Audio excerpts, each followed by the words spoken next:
Welcome to Revenue Talks, the show where we get real about what it takes to build pipeline and drive expansion as a go-to-market team. I'm Justin Keller, the Vice President of Revenue Marketing at Drift, and on this show, I'm here talking to folks across the entire go-to-market organization, which means marketing, sales, and customer success, about how they use conversations, technology, and cross-functional alignment to build more pipeline and drive expansion. Because revenue, it's everyone's business now. Hello, everybody. It's Justin. Welcome back to another episode of Revenue Talks. I am very excited to be welcoming Jaiswal to the show today. Janet's the VP of Global Marketing at Cloudbeds, which is a, as you might guess, cloud-based hospitality platform that helps hotels and other vacation spots grow their revenue and create fantastic guest experiences. Janet is passionate about personalization at scale, as she needs to be, as she manages a global team. And personalization is something I'm personally very passionate about as well. So I'm very excited to dig in with it. And if you've ever run a one-to-one campaign, if you've been part of one, you know they drive outrageous engagement. But doing it at scale and having that same kind of experience is so hard to scale. So I cannot wait to learn from Janet. Janet, welcome to the show. Thank you. Excited to be here. So before we get into all things go-to-market, I was listening to another podcast you were on just to make sure I knew what I was getting into, and mentioned that you traveled half the world. And seeing as you pedal in hotels every day, and the fact that I could probably use some recommendations for vacation, I want to start off with some fun stuff. Like, do you have a favorite vacation spot? Well, I've been lucky enough to travel, at least half of the world. And there are many, many countries on my bucket list. So I guess despite traveling far and wide, my favorite is a local one. It's Alaska, specifically an Alaska cruise tour. I spent, I think it was 7 days traveling around, cities like Skagway, Ketchikan, Juneau, and then, doing those glass top trains that went into a bunch of lodges. And the reason why I enjoyed it so much is, not just because of the natural beauty, but, we saw bald eagles, we saw moose, we saw bears, and so forth. So sorry to say, it's a local local place. Local's relative, right? If you're listening from Florida, Alaska may not be that local to you, but I could not agree with you more. I just early this year took a train through the Canadian Rockies with one of the same kind of glass top thing, and it was just like stunning. Like I've never wanted to not check my phone so much because I was just glued to the window. It was amazing. And so I understand, and I'm also I'm a huge foodie. I understand you are as well. And I would hazard a guess that Alaska may not be the best food spot you've ever been to. So if we're talking about food, where would you head? I think the best food I've had, it has to be in Bangkok. I took a tour of Bangkok and Cambodia. I have to say that the food was so fresh, so authentic. Every dish was amazing. And personally, to this day, I'm still struggling to get my green curry with chicken down. So it's as good as I remember it was. But I remember one thing that struck me is that at every restaurant that we went to, everybody had, their own version of a tom yum soup. It's a recipe that they claimed was handed down for generations, and they have some secret ingredient that none of us knew. That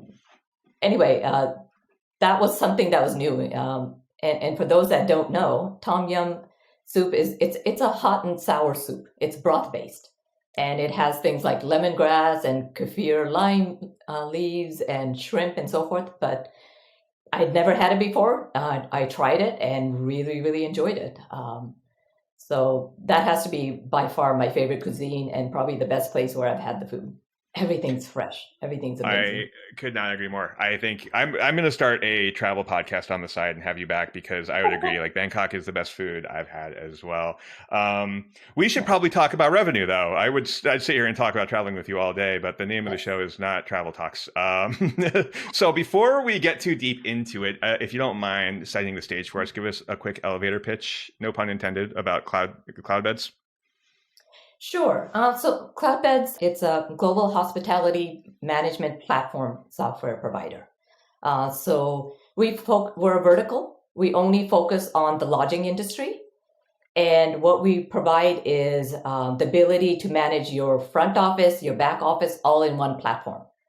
And what's different about us is that it's one platform, one login, everything's in sync. Whereas historically, in the lodging industry, uh, hoteliers typically have dozens of products that they are integrating on the back end, and they're trying to make it all work and provide this great work experience and this great customer experience, if you will. But in reality, it's pretty hard because there are so many disparate solutions. So we aim to solve that, which is one platform that's intuitive and easy to use.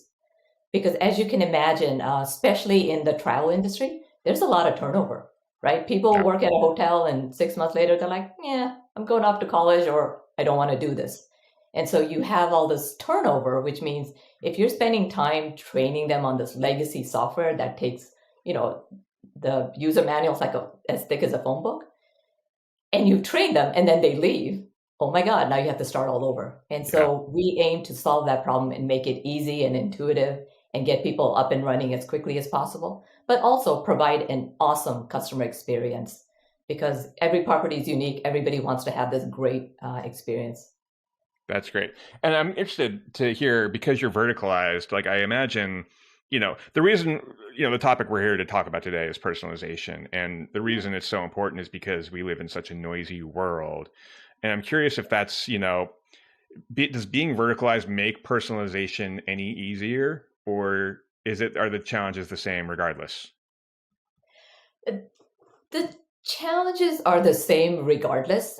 In the hospitality industry, people are used to service. They're used to that level of personalization. So if anything, because of the industry we're in, the expectations are even higher, right? Because they're used to giving that to their customers and they're like, well, why can't I get the same? And we're like, you should get the same, but we're in more than 150 countries, so it's not that easy, right? So that's kind of the challenge that, we face every day and we try to solve. Yeah, I think I was going to ask that because, you do like you always have to, I market to marketers, and I feel like we always have to be, living up to their standards. And the same has to be even more true for you in creating that very personalized, like Ritz Carlton level experience for your customers. And so you've talked about, like, in accomplishing this, thinking short term and long term about this personalization strategy. First of all, how do you define like the difference between short term and long term? Because those can get so blurry, like the difference between the two. And do you how do you, put a guardrail between the two, or do they flow into one another? It does flow into one another, and you can't do one discreetly and then the other one. Like, oh, today we're doing only short term and then long term. Mm-hmm. But I do think that you have to keep an eye on both. So let me start with defining short term, right? Short term is performing all the activities that bring results right away, right? It's activities like generating leads, right? Because we all have revenue goals to hit, right? And short term would also include all of the activities to generate those leads, right? So whether that's content, that's inbound, outbound, paid ads, campaigns, all of that work. Mm-hmm. Long term, to me, is more difficult, and it requires an investment that doesn't pay off immediately. So it requires courage of conviction, right? Like a marketer has to know that these are things that are worth doing. They're not going to give you that immediate payoff, but they're very important. And that's where having, being in alignment with your CEO helps, because without that, you can't make those investments if you're only being judged on, cost per lead, leads per month, right, and so forth. And long term involves investing in the customer experience, right? All the programs that go to improving that experience end to end. And it doesn't mean just customers after they sign the contract; it's prospects as well, right? Long term are things like branding. It's maturing product marketing, for example, right? So product marketing has a lot of different activities, but a lot of product marketing activities you can't measure right away in terms of dollars, right? So it's more than just product launches and sales enablement. It's thought leadership, which again takes a while to mature before you can show it. It's also investing in SEO, right?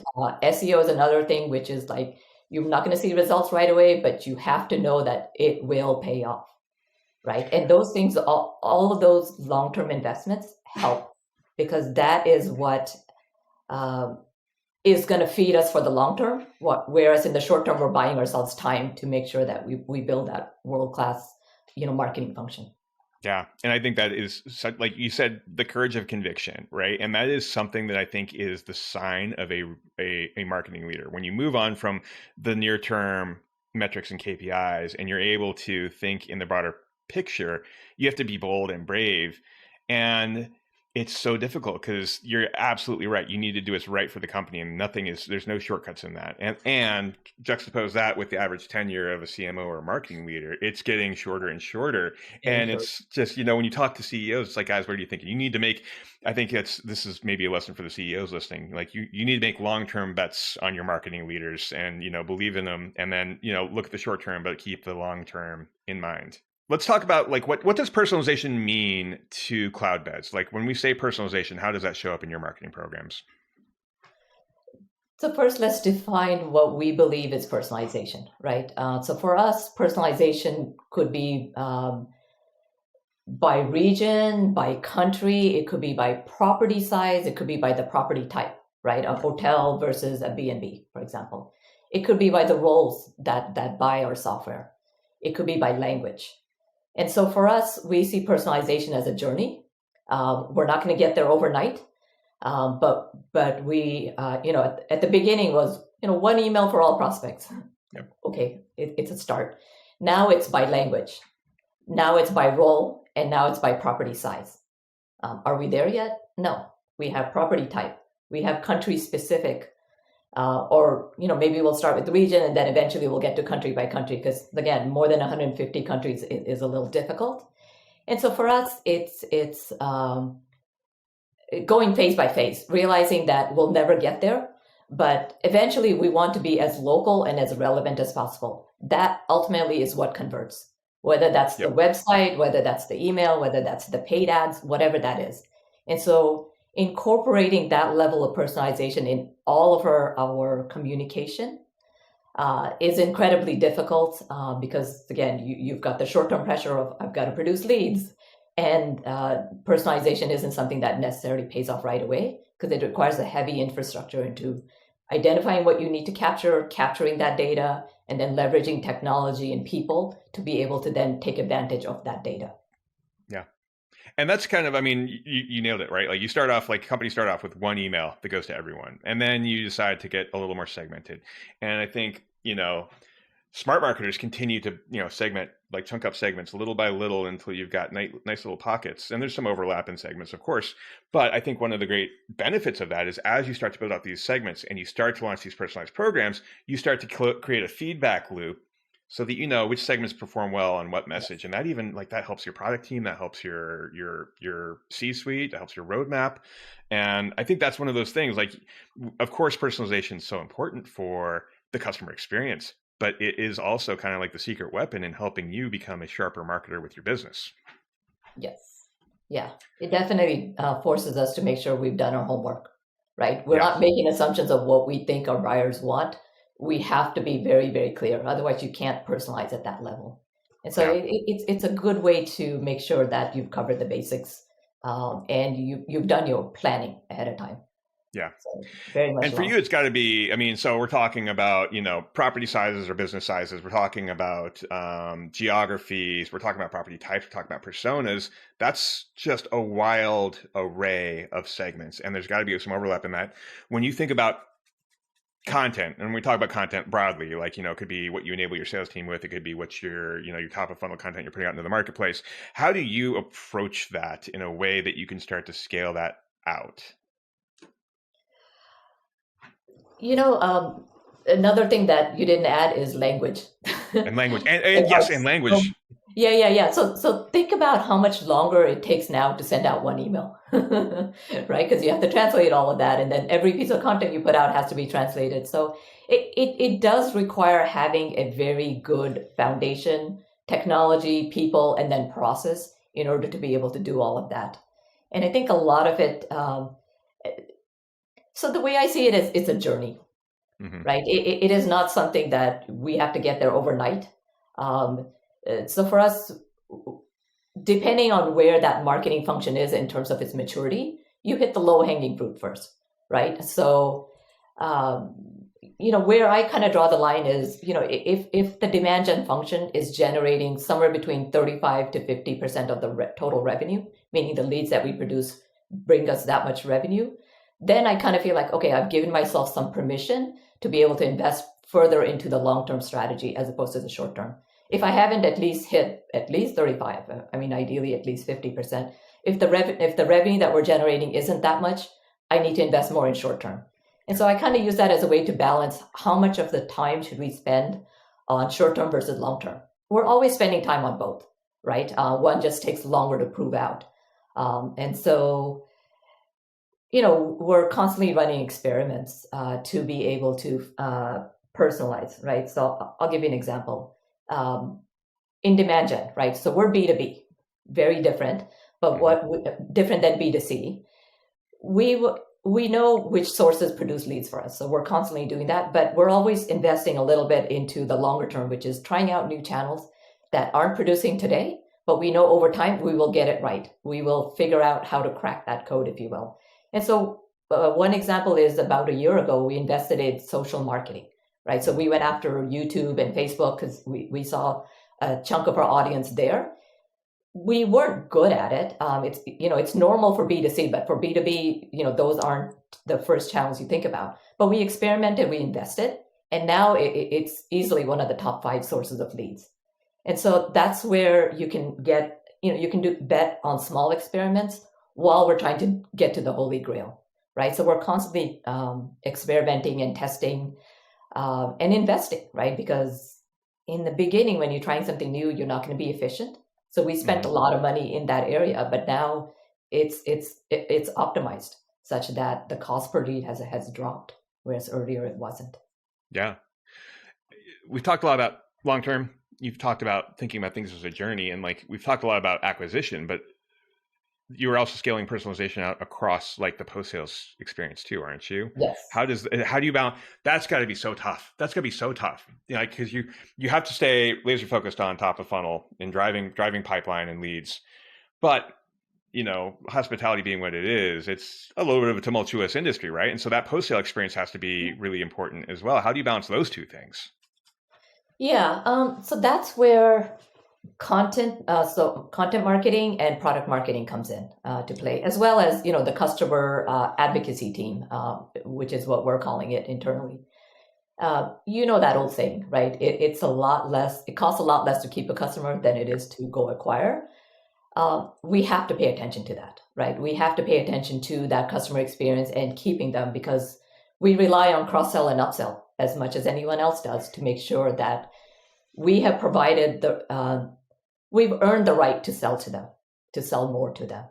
And so one of the things that we do is we make sure that, we pay attention to that unboxing experience, right? Even if it's software, what's that initial impression that customers get when they first join? We make sure that, and again, because we're in hospitality, people are used to service, right? Service is above everything. And so the support we provide is not as automated, it's people-based, right? Because of the industry that we're in. So we invest in the onboarding experience, in getting them, getting the data pushed over from one platform to another, or just getting them up and running. We provide a lot of educational content. We constantly measure CSAT and NPS. And to do all of that, we had to map out all of the touch points. And it's painful and it takes a long time.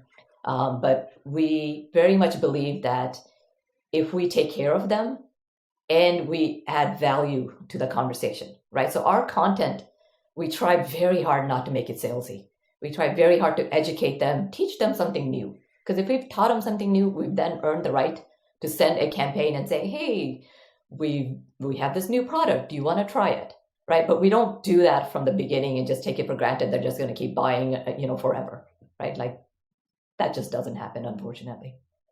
So we do invest quite a bit in improving the customer experience and then continuing to make sure that they are incorporated in our thoughts.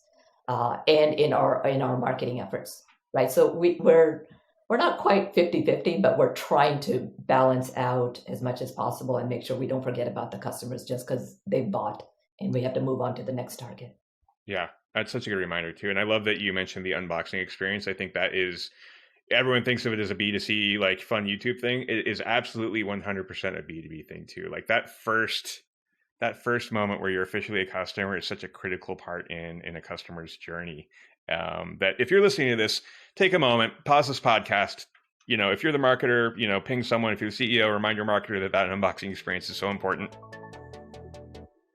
You are listening to one B2B professional's take on what it takes to accelerate revenue in 2023. But did you ever wonder what 600 other B2B professionals think about it? Drift partnered with Heinz Marketing to survey B2B professionals and get their take on the impact of conversational marketing, conversational sales, and conversational support on business outcomes and buyer experiences. Learn why 9 out of 10 respondents agree that conversational solutions are valuable for creating an all-around better experience for both customers and businesses by clicking the link in the show notes. So, global customers, global company, global marketing team, I'm imagining global sales team as well, right? Yes. Acknowledging the myriad challenges in scaling global personalization, the sales team, the customer-facing people are also such a critical part of that. How do you go about enabling a global sales team or a field team like that so that all the stories you're telling to all these specific audiences line up with such a distributed team? Yeah, we very much believe in being as local as possible. Again, maybe more unique to our industry. They don't want to hear that, oh, this company is based in the United States. If they're in Spain or Portugal or Indonesia, they're like, yeah, that's nice, but do you have some local presence here? So it does pose challenges in that, one, our team is distributed, right? So when we do sales enablement, and you have to talk about, this is the value prop for this product. Well, some countries use a product differently, or they don't care as much about, one value prop versus another. And so it has to be localized. And that's where we rely very heavily on our customer success team and our sales team to bring that local knowledge, right? Because, we can't, the marketing team is smaller than the sales team, no surprise. And so we don't have, a marketer that's in every country that we need. And so we get the local knowledge from the people that are there, feet on the street, if you will. Mm-hmm. So that knowledge is then incorporated such that when we do a campaign, yes, it's in their language. And again, we don't have all languages. We're getting there. But it's also relevant to them, right? Even competitive takeouts, right? The competitors vary from country to country. The alternatives vary from country to country. And so it does take more time, right? Anytime we roll out something, we have to make sure, is it relevant for this country, right? Because otherwise you're going to have salespeople saying, oh, this doesn't work. It's like, well, it worked in Canada. What do you mean it doesn't work? Well, we're in Australia. It doesn't work, right? And it's like, so it does take longer. It requires much more planning and a lot more process. But when we do it right, we see it. We definitely see, we can see the results. So yeah, not easy, but worthwhile. I feel like every sentence you say, I'm just like, it dawns on me how difficult your job is. Like every time you mention something like, oh, I didn't even think about that dynamic. Oh my God, there's competitors in other countries that you have to compete with, like on a regional level. And I imagine like when you're considering so many dynamics, so many like opposing forces, there's got to be, a core set of, I don't know if it's, values or the mission, but like what holds everything together? There's got to be like one central focus that from which everything springs. Or am I wrong? Are you very nimble and you kind of adapt constantly?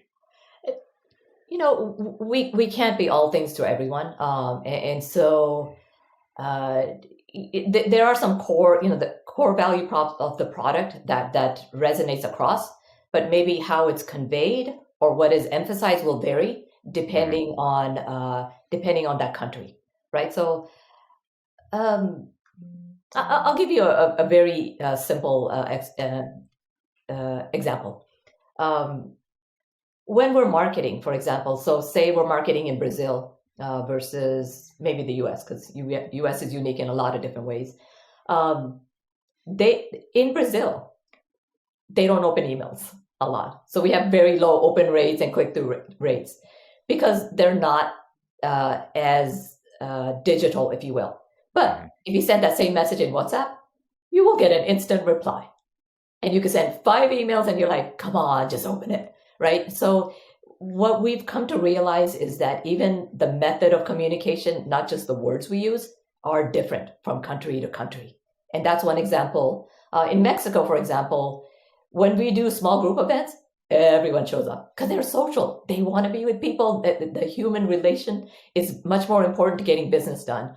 Whereas in the US, you can send them emails or you could do a small group event and they may not show up. They're like, yeah, traffic is bad, or maybe you'll get a 50% show up rate in the US, and in Mexico, you'll get like 80 to 90% show up rate. So there are a lot of tactics we've learned, and there are a lot of different ways to, culturally speaking, that makes a difference in how you do marketing. It has to be adjusted to that country. Now, you can't do everything. So there's still a core set of, product value props that still make sense, right? The message still makes sense, but you have to be careful when you translate it. It better make sense, and it won't be something funny, right? Like Chevy Nova, right? Like Nova means doesn't go in Spanish, and it's like you have to think about those kinds of things. So we don't always get it right, but we do try to incorporate all of that thinking before we go out, at least for a big campaign. Yeah. Right? Because we want to get it right if we can. The number of intricacies that you and your team have to run into every day is absolutely mind-boggling. Like, I'm very impressed, and just like I'm honestly a little humbled just to be thinking about those things, because I deal primarily with North American, Western Europe, APAC marketers. Generally works the same. It's for the most part, we change, we add an extra vowel every here and there if we're sending something to Europe, but nothing near the amount of complexity that you have. So I am genuinely impressed. This is very cool. We are getting close to the end here. So Janet, we've got the signature revenue talks question coming up. And that question is something we ask to every guest that we have. And that's, what is the number one thing that your team is focused on to accelerate revenue in the second half of this year? Yeah, with the changes in market, and in our case with COVID and everything, we are really focusing on retention as a strategy to grow revenue further, right? We have thousands of customers around the world. So what we do is, we are paying a lot more attention to customer marketing and focusing on turning more customers into advocates, right? So even if the customer success department sits, is not part of the marketing team, we collaborate very closely, right? And it doesn't mean that marketing can't play a strong role in that, right? And so we are measuring CSAT. We are spending more time on incorporating the customer feedback into the products, into the marketing. Some of the ways we do it is like a customer advisory board, right? So that's the formal set of people that, that rotate from time to time, but they provide us feedback on what they like, what they don't, the good, bad, and ugly. We're incorporating customers when we run betas. Before a product is launched, we do a beta. And so we make sure that we incorporate their feedback. We are constantly talking to our customers to figure out how can we help you better. And then we adjust our content according to that. We are focusing on getting more referrals and testimonials and case studies and all of that stuff. And so we are beefing up our capabilities and the resources and time around customer marketing efforts. And we never, ever forget that we have to give to get, right? Just because they're a customer doesn't mean we can automatically go tell them about this new shiny, cool toy that we're launching. We have to earn the right by adding value first before we can go cross-sell and upsell to them. And so that's what we're focusing on this half of the year, is that we're feeling pretty good in terms of making sure that we've hit the short-term goals. Like, we have a very good demand gen machine that's working.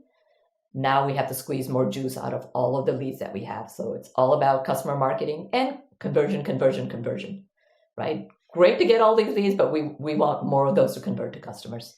And so a lot of the not so sexy stuff, but it's worthwhile. And we do expect that it'll pay dividends over time. I think those are such good parting words too. Just a good reminder that you have to give to get. And it's easy to get jaded as a marketer and just focus on, short-term things, but your perspective on long-term is a breath of fresh air. Everybody, look forward to my new podcast, Travel Talks, where Janet Jaiswal will be my first guest. But for now, it has been wonderful having you on Revenue Talks. Thank you so much. It's been a pleasure. You're welcome. That was fun. Thank you so much for listening to Revenue Talks. If you liked this episode, please consider leaving a review wherever you're listening. You can connect with me on Twitter @Justin Keller and the entire Drift Podcast Network at Drift Podcasts. Remember, revenue, it's everyone's business now.